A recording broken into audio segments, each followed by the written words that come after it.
Hai semuanya, bertemu lagi bareng Mihu di sini. Oh iya, kali ini Mihu akan membawakan alur cerita Donghua yang berjudul Wudong Qiankun. Mihu mengingatkan sekali lagi ya bahwa konten ini full spoiler. Tanpa lama-lama lagi, yuk langsung aja kita masuk ke isi ceritanya. Melanjutkan dari kisah sebelumnya. Saat ini para pemimpin dari berbagai faksi di wilayah Suan Utara tercengang saat mereka menyaksikan adegan ini. Bagaimana ini mungkin? Kalimat ini diulang di hati banyak orang. Banyak mata terkejut melihat kedewa petir seperti Lindong di tengah latar belakang petir di langit. Di langit, Lindong menatap dua orang di lubang besar dengan ekspresi acuh tak acuh saat dia berkata dengan suara samar. Apakah aku sekarang memenuhi syarat untuk mengulangi kata-kata yang aku katakan sebelumnya? Kali ini seluruh tempat benar-benar sunyi. Bahkan para tetua dari Dewan Penatua telah menutup mulut mereka. Selain para tetua yang paling keras menantang King Tan, mata yang lain berkedap-kedip dengan pikiran. Kakak King Tan ini yang muncul entah dari mana, jelas memiliki kekuatan yang sangat menakutkan. Jika mereka menyinggung perasaannya, kemungkinan tidak ada seorang pun di sini yang bisa mendekatinya. Di atas altar, kegembiraan terungkap di mata para ahli dari aula penghakiman langit. Kamu, King Tan, kau melibatkan orang luar untuk tujuanmu sendiri. Bagaimana orang bisa menerimamu sebagai penguasa istana? Ucap penatua tersebut. King Tan tersenyum ketika dia mendengar kata-kata ini dan menjawab. Penatua Agung, kata-kata ini memang diucapkan dengan baik. Namun ketika kau mencoba menekanku sebelumnya, apakah ada di antara kalian yang ingat status kalian? Senioritasmu bahkan lebih tinggi dari tuanku. Namun lihat saja tindakanmu sebelumnya. Ucap King Tan dengan dingin. Awalnya aku tidak peduli dengan urusan istana kegelapanmu. Namun King Tan adalah adik perempuanku.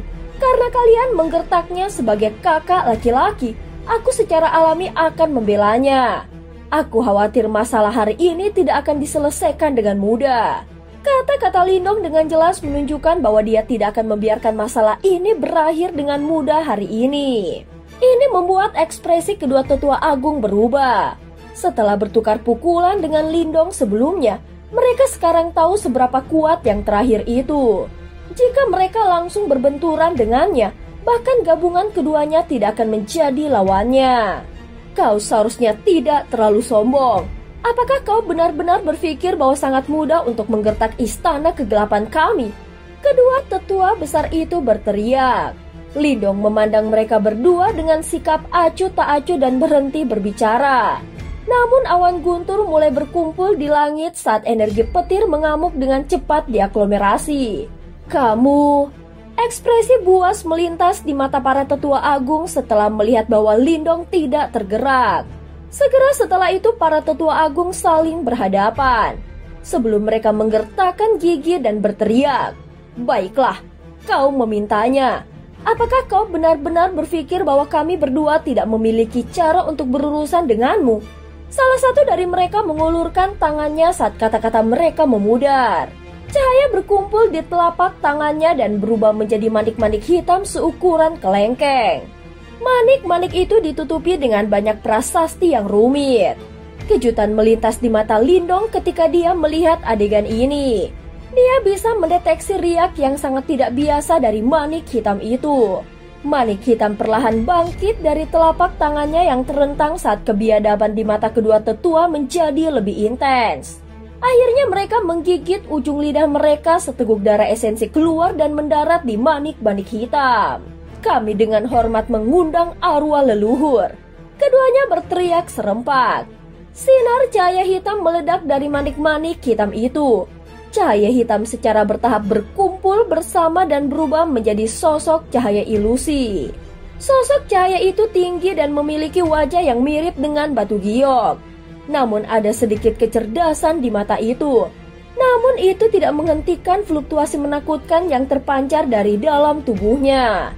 Riak itu adalah sesuatu yang bahkan dua penatua tahap reinkarnasi tidak bisa dibandingkan. Kekuatan sosok cahaya ini telah mencapai puncak seseorang yang telah melewati kesengsaraan reinkarnasi pertama.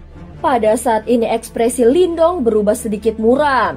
Istana kegelapan ini memang memiliki beberapa teknik tersembunyi. Tidak heran dia mampu melindungi simbol leluhur kegelapan. Roh leluhur. Banyak seruan meletus dari kotak kegelapan mengikuti kemunculan sosok itu. Bagaimana ini bisa terjadi? Bagaimana mereka bisa memanggil roh leluhur? Kedua tetua berjubah hitam berseru saat keheranan memenuhi mata mereka. Di atas altar, sabit suci kegelapan di tangan King Tan bergetar hebat saat sosok cahaya muncul menyebabkan ekspresinya berubah. Dia bisa merasakan bahwa sabit suci kegelapan tampaknya memiliki hubungan yang dekat dengan sosok cahaya itu. Beberapa saat kemudian, dia sepertinya tiba-tiba mengerti sesuatu dan berseru. Ini adalah roh suci sabit kegelapan. Ekspresi dua tetua besar berubah setelah mendengar seruan King Tan. Jadi begitu, tidak heran Tuan tidak pernah menyebutkan apapun tentang roh suci sabit kegelapan. Ternyata seseorang diam-diam mencuri roh sabit. Betapa beraninya kau menyembunyikan roh suci. Ini adalah dosa besar bagi istana kegelapanku. Begitu besar sehingga cukup untuk melucuti kalian berdua dari posisi kalian sebagai tetua agung. Wajah cantik King Tan sangat dingin saat dia berteriak dengan dingin. Hah, ini bukan tempat di mana kau bisa mengatakan omong kosong seperti itu. Kilatan dingin melintas di mata kedua tetua agung saat mereka mengirimkan pikiran mereka. Dalam sekejap, sosok cahaya muncul di depan Lindong. Setelah itu cahaya terang melonjak itu disertai dengan kekuatan yang menakjubkan saat menyapu ke arah Lindong. Sementara sosok cahaya menahan Lindong, kedua tetua agung itu menyerang King Tan dengan cara seperti hantu. Dari kelihatannya, mereka berencana menangkap yang terakhir. Pada saat itu Lindong harus melanjutkan dengan hati-hati. Kilatan dingin melintas di mata King Tan ketika dia melihat dua tetua agung menyerbu ke arahnya. Tangan kecilnya menggenggam sabit suci kegelapan dengan erat saat simbol kuno di alisnya menjadi semakin jelas. Setelah itu, sabit diayunkan dengan suara dan kegelapan tampak menyelimuti seluruh tempat untuk sesaat. Salah satu tetua agung tiba dan Yuan Power yang perkasa melonjak. Riak reinkarnasi terpancar dari telapak tangannya saat bentrok dengan sabit yang tajam. Percikan terbang dan perasaan terdistorsi muncul di daerah sekitarnya. Setelah itu, King Tan dan kakek tua dipaksa mundur selusin langkah. Namun sebelum dia bisa menstabilkan fluktuasi di tubuhnya, sosok lain melesat ke arahnya dan kakek tua lainnya meluncurkan serangan ganasnya. Kilatan dingin berkedip di mata King Tan ketika dia melihat ini. Tepat saat dia hendak menyerang lagi, sosok putih cantik tiba-tiba muncul di depannya. Sebuah pedang panjang tampak bersenandung saat didorong ke depan. Setelah itu, cahaya pedang yang tidak mencolok keluar dan bertabrakan dengan serangan penatua agung. Cahaya pedang melesat melewati dan darah berceceran. Kakek tua itu mengeluarkan tangisan yang menyedihkan saat tubuhnya terlempar ke belakang dengan cara yang menyedihkan. Darah menetes dari tangannya. Setelah itu, tatapan marahnya bergeser dan melihat sosok cantik dalam gaun putih berdiri diam di depan King Tan. Darah menetes dari pedang di tangannya. Orang yang menyerang secara alami adalah Ling Qingzu, yang menyembunyikan dirinya di samping. Perubahan yang tiba-tiba dan tidak terduga ini menyebabkan banyak pasang mata terkejut untuk melihat ke atas. Keheranan muncul di mata mereka ketika mereka melihat sosok cantik berbaju putih. Pada saat ini, semua ahli dari aula penghakiman kegelapan akhirnya pulih. Mereka buru-buru berkerumun di sekitar King Tan untuk melindunginya. King Tan juga terkejut saat dia melihat Ling Qingzu yang muncul di sampingnya. Sikap yang terakhir dan garis indah di bawah kerudungnya menyebabkan dia sedikit terpana. Selanjutnya dia melirik Lindong di langit. Mulut kecilnya sedikit cemberut saat dia melihat Ling Qingzu. Dia bertanya, "Siapa kau?" Ling Qingzu juga sedikit terkejut. Segera setelah itu, dia menjawab, "Aku dikenal sebagai Ling Qingzu." King Tan menatapnya dan bergumam, "Apakah kau dan kakak Lindong?" Meskipun dia tidak menyelesaikan kata-katanya, Ling Qingzu secara alami mengerti apa yang dia coba tanyakan. Terlepas dari karakternya yang menyendiri, wajahnya tanpa sadar sedikit memerah pada saat ini. Setelah itu dia diam-diam menggelengkan kepalanya. Beberapa keraguan tetap ada di wajah King Tan, namun dia tidak menekankan masalah itu. Yang dia lakukan hanyalah melihat ke langit dengan cara yang agak khawatir di mana fluktuasi yang sangat menakutkan menyebar. Kekuatan roh leluhur sangat menakutkan. Dia tidak tahu apakah Lindong bisa mengatasinya. Riak energi yang menakjubkan menyapu langit. Lindong mundur beberapa langkah. Ekspresinya menjadi gelap ketika dia melirik pemandangan di bawah. Kedua pembuat kode tua ini benar-benar tidak tahu malu untuk berpikir bahwa mereka benar-benar memanfaatkan kesempatan ini untuk menyerang King Tan. Wajah kedua tetua besar itu berkedut di bawah tatapan Lindong. Namun mereka sedikit terhibur setelah melihat Roh Sabit. Roh Sabit ini bisa dianggap sebagai penjaga istana kegelapan. Selama benda ini ada di tangan mereka, kemungkinan besar Lindong tidak akan bisa melakukan apapun pada mereka. Lindong tampaknya memahami pikiran mereka. Dan kilatan dingin melintas di matanya yang hitam pekat. Kilatan cahaya hitam melesat dengan lambaian lengan bajunya dan berubah menjadi sosok pemegang pedang hitam yang berjaga di samping King Tan dan Ling Qingzu. Dengan perlindungan mayat pelahap langit, kedua pembuat kode tua ini tidak akan berani meluncurkan serangan diam-diam lagi. Apakah kau benar-benar berpikir bahwa benda ini dapat melindungimu? Lindong perlahan mengangkat matanya, melihat Roh Sabit di depannya dan tersenyum dingin. Tepat saat dia akan bertindak, suara Yan bergema di dalam hatinya menyebabkan dia sedikit tercengang. Hahaha, karena kita berdua adalah roh objek suci, serahkan si kecil ini padaku. Bisakah kau menanganinya? Dengan kecurigaan di hatinya, Lindong bertanya. Roh Sabit di depan mereka sangat kuat dan sebanding dengan ahli tahap reinkarnasi yang telah melewati satu kesengsaraan reinkarnasi. Oleh karena itu bahkan Lindong akan merasa sangat sulit untuk menanganinya. Meskipun Yan telah pulih secara signifikan sejak kebangkitannya, penampilannya menunjukkan bahwa dia tidak memiliki banyak kemampuan untuk bertempur. Aku bos dari benda-benda suci dan aku berada di peringkat kedua di daftar peringkat objek ilahi kuno. Selama zaman kuno, pada kondisi puncakku bahkan lawan yang telah melewati satu kesengsaraan reinkarnasi tidak akan menimbulkan ancaman bagiku. Ucap Yan menjawab sambil tertawa. Selama perang dunia kuno yang hebat itu, Sabit Suci Kegelapan menderita pukulan terberat. Saat itu Master Kegelapan sedang menggunakannya saat dia melakukan serangan silang dengan Kaisar Imo. Pada akhirnya dia menderita kekalahan yang menyedihkan dan roh sabit dari Sabit Suci Kegelapan juga dibunuh oleh Kaisar Imo. Sejak saat itu, Sabit Suci Kegelapan tidak pernah sekuat sebelumnya. Ucap Yan. Mendengar itu, mata Lindong membeku sedikit. Master Kegelapan sebenarnya begitu menakutkan. Dia benar-benar berani melawan Kaisar Imo. Ini adalah sesuatu yang tidak bisa dia katakan jika dilihat dari penampilannya yang manis dan lembut. Sampai sekarang, roh sabit saat ini seharusnya telah ditempa setelah pemilik kedua dari simbol leluhur kegelapan mengorbankan tubuhnya. Namun mengingat kekuatannya, jelas bahwa dia tidak cukup kuat untuk menciptakan kembali roh sabit. Oleh karena itu, aku percaya bahwa ini hanya karena ada jejak sisa dari roh sabit asli di dalam sabit suci kegelapan.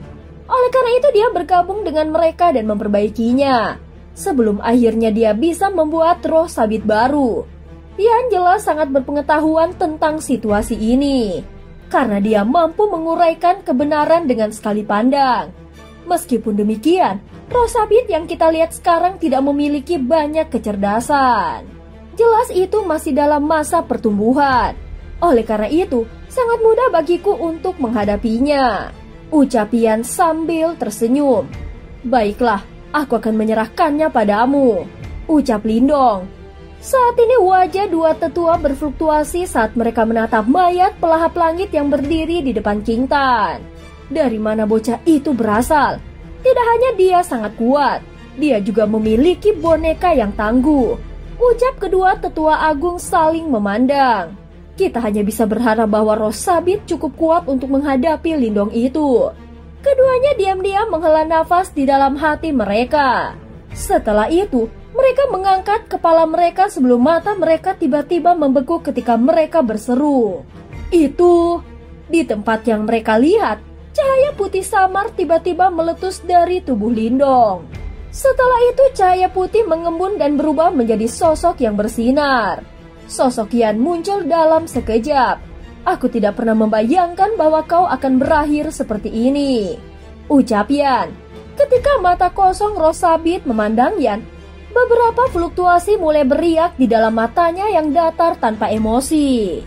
Ada yang salah. Setelah melihat ini, wajah kedua tetua agung berubah saat mereka buru-buru mengganti segel tangan mereka dan mencoba mengendalikan roh sabit. Roh sabit dari sabit suci kegelapan bukanlah sesuatu yang bisa kau kendalikan dari sampah. Yan mencibir saat dia menatap mereka berdua dengan pandangan mengejek. Detik berikutnya, dia menggunakan jarinya untuk mengetuk ruang kosong. Sebelum sinar cahaya putih hangat melesat dan terbang tepat ke tengah dahi roh sabit. Setelah sinar cahaya putih hangat itu masuk, tubuh roh sabit tiba-tiba mulai bergetar. Saat cahaya putih mengalir, simbol hitam mulai muncul di dada roh sabit. Di bawah iluminasi cahaya putih yang hangat, garis-garis hitam yang bersinar meleleh dengan kecepatan yang mencengangkan. Segera wajah kedua tetua agung menjadi berkerut keras. Itu karena simbol hitam adalah kutukan yang mereka gunakan untuk mengendalikan roh sabit. Namun itu sebenarnya dikeluarkan dari tubuh roh sabit tepat di depan mata mereka. Sial, wajah mereka dipenuhi dengan ketakutan saat mereka dengan cepat mencoba mengaktifkan kutukan. Namun segera setelah itu, suara retakan samar muncul sebelum simbol hitam menghilang satu demi satu. Terlebih lagi begitu simbol itu menghilang, mereka tanpa sadar menyadari bahwa mereka telah kehilangan kendali atas roh sabit. Bagaimana ini mungkin? Wajah mereka langsung berubah pucat saat mereka menatap bingung ke arah Yan. Lagi pula, mereka tidak pernah berharap bahwa yang terakhir benar-benar mampu menghilangkan kutukan mereka dengan mudah. Yan mengganti segel tangannya sebelum segel bercahaya turun ke tubuh roh sabit. Detik berikutnya, cahaya terang dan gemerlap meletus dari tubuhnya sebelum cahaya mulai mengembun. Akhirnya ketika sedang ditatap oleh banyak penonton, itu sekali lagi berubah menjadi mutiara hitam. Yan membuka telapak tangannya sebelum mutiara hitam itu mendarat di dalamnya. Kemudian dia melemparkannya ke arah Lindong dan berkata, "Tempatkan roh sabit kembali ke sabit suci kegelapan. Hanya dengan melakukan itu akan dapat pulih secara bertahap." Lindong menangkap mutiara hitam itu. Sementara itu ada sedikit kejutan di matanya. Jelas dia tidak pernah menyangka bahwa kutukan pada roh sabit akan dihilangkan dengan begitu mudah oleh Yan. Tidak ada yang aneh dengan ini. Di antara objek suci tertinggi yang dibuat secara pribadi oleh pemilikku, aku adalah objek peringkat teratas. Oleh karena itu wajar saja aku memiliki sarana untuk menekan mereka, ucap Yan. Dengan senyum tipis, Lindong mengangguk. Segera dia menjentikan jarinya sebelum mutiara hitam itu melesat ke arah King Tan. King Tan, tangkap! Ketika King Tan melihat ini, cahaya hitam segera muncul dari sabit suci kegelapan di tangannya. Setelah cahaya itu menyapu, mereka menyerap mutiara hitam dan membawanya ke tubuh sabit. Detik berikutnya, sabit suci kegelapan mulai bersenandung dan bergetar, sebelum fluktuasi mengerikan meletus dari dalamnya. Saat ini para tetua dari Dewan Penatua menatap pemandangan ini dengan wajah pucat. Selain itu, semua orang dengan jelas tahu apa yang tersirat dari adegan di depan mereka. Upaya Dewan Penatua untuk memaksa King Tan mundur jelas telah gagal total. Di atas altar, King Tan mengencangkan cengkeraman di atas sabit suci kegelapannya. Namun wajahnya yang cantik tiba-tiba menjadi sedingin es. Dia dengan lembut mengayunkan sabitnya sebelum sinar cahaya hitam cemerlang melesat keluar, menyebabkan tablet leluhur yang melayang di langit perlahan menghilang. Saat perlahan menghilang, efek penekanan pada simbol leluhur di dalam tubuhnya mulai menghilang. Sekali lagi seluruh tempat perlahan menjadi gelap. Dua tetua agung, Apakah kalian tahu kejahatan yang kalian berdua lakukan dengan menyembunyikan roh sabit? Ketika mereka mendengar suara dingin King Tan, tubuh kedua tetua itu bergetar. Saat mereka hendak berbicara, mereka melihat Lindong perlahan turun dari langit. Setelah itu boneka mengerikan yang memegang pedang hitam panjang itu melayang. Sementara itu ada cahaya dingin yang menyebabkan hati mereka bergetar. Berkilauan di bilah hitamnya. Jelas jika kedua tetua itu membuat gerakan sekecil apapun, serangan kilat akan segera menimpa mereka. Maafkan kami dua orang tua memang dibutakan oleh keserakahan hari ini. Mohon ampun Tuan Istana. Setelah mereka berdua berbicara, banyak tetua di dalam Dewan Penatua segera berlutut sebelum mereka berteriak. Tuan Istana, kami dipaksa oleh tetua pertama. Mohon ampun Tuan Istana. Setelah mendengar ini, wajah sesepuh pertama langsung berubah menjadi pucat. Tuan Istana, ada terlalu banyak individu yang terlibat dalam masalah ini. Jika kau menghukum mereka semua, aku khawatir itu akan merugikan istana kegelapan kita. Setelah melihat adegan ini, dua tetua berjubah hitam berbicara dengan lembut. King Tan menganggukkan kepalanya sedikit. Segera dia melambaikan tangan kecilnya sebelum puluhan jimat bercahaya hitam muncul dalam sekejap. Akhirnya mereka terbang melintasi langit sebelum mereka muncul di depan dua tetua agung serta banyak tetua. Sementara itu, ada cahaya hitam pekat yang berkilauan di permukaan jimat itu. Tetua, usahamu untuk memaksaku mundur adalah kejahatan yang bisa dihukum mati. Namun karena kalian semua telah memberikan kontribusi pada istana kegelapanku, aku akan memaafkan hukuman mati pada kalian. Namun meskipun kalian semua dibebaskan dari kematian, kalian semua tidak bisa lari dari hukuman. Ini adalah jimat sains kegelapan dari istana kegelapan kita. Jika kalian semua ingin mempertahankan hidup kalian, kalian akan menelannya. Selama kalian semua setia kepadaku di masa depan, aku secara alami tidak akan mengambil tindakan terhadap kalian. Menyapu pandangannya ke para tetua yang ragu-ragu itu, King Tan bertanya dengan nada acuh tak acuh. Ada apa? Dari kelihatannya, sepertinya kalian para tetua masih mencoba memberontak. Tidak Tuan Istana, kami tidak berani. Ketika mereka mendengar kata-katanya, para tetua itu akhirnya mengatupkan gigi mereka dengan kejam. Sebelum mereka menelan jimat sains kegelapan ke tenggorokan mereka. Adapun pelakunya, dia harus mati. Sesepuh, tangkap pria itu. Kamu! Wajah tetua pertama berubah seketika. Dia baru saja akan mengaum dengan marah ketika dia melihat tatapan jahat dari banyak tetua di sekitarnya. Bahkan sebelum dia bisa melawan, mereka sudah bergerak. Kekuatan Yuan tanpa batas menyapu ke depan, menekannya sampai tidak bisa bergerak sama sekali. Kirim dia ke aula pengadilan kegelapan dan tangani dia menggunakan aturan kita, ucap King Tan meraung. Setelah kalimat ini terdengar, nuansa keputusasaan langsung menyembur ke mata tetua pertama. Berdiri di langit, Lindong tetap tenang saat dia menatap bagaimana King Tan membersihkan kekacauan ini. Setelah semua orang pergi, dia menundukkan kepalanya sedikit sebelum dia berjalan menuju Lindong. Hahaha, benar-benar langkah yang bagus. Dari mana kau mempelajarinya?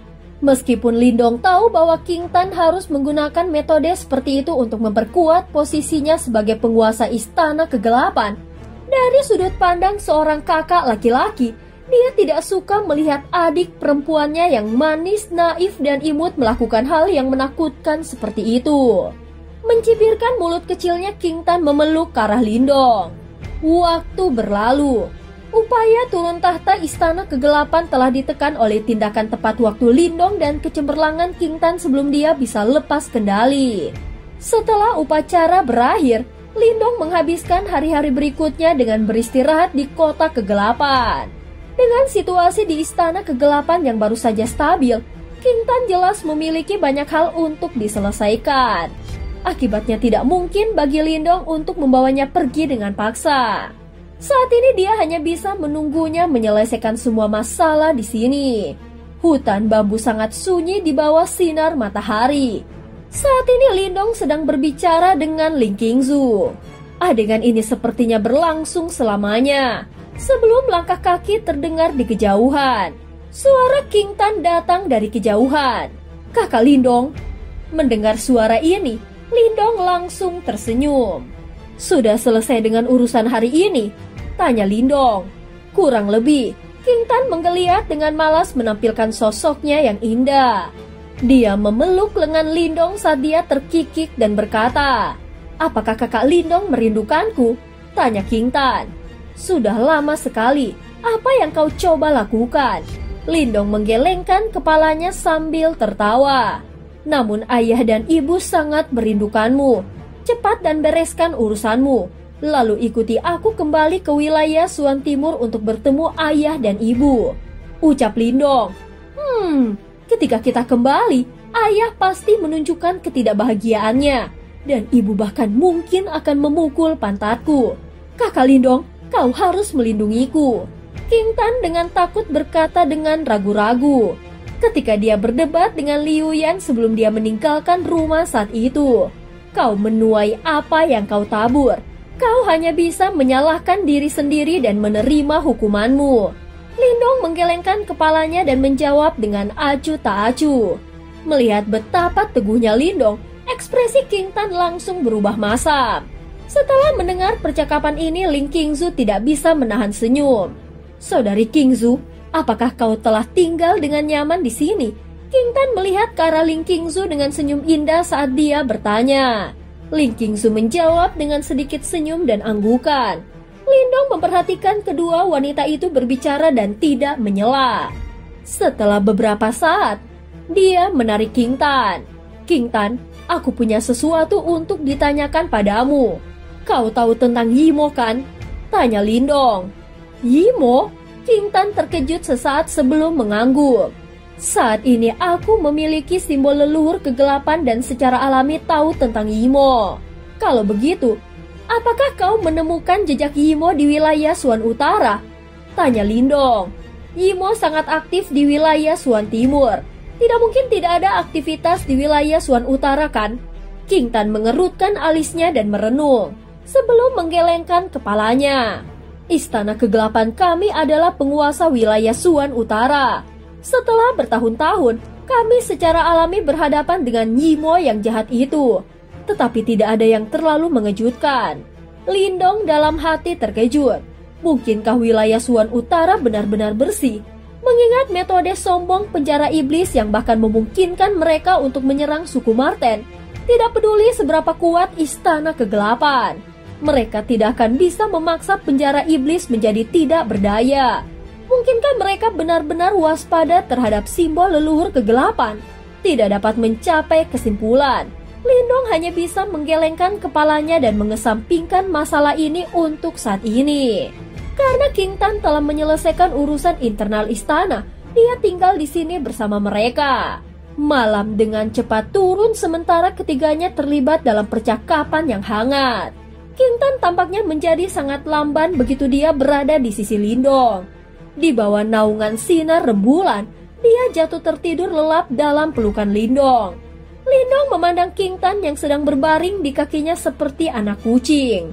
Sambil tersenyum, dia dengan hati-hati menggendongnya dan memindahkannya ke tempat tidur di rumah bambu.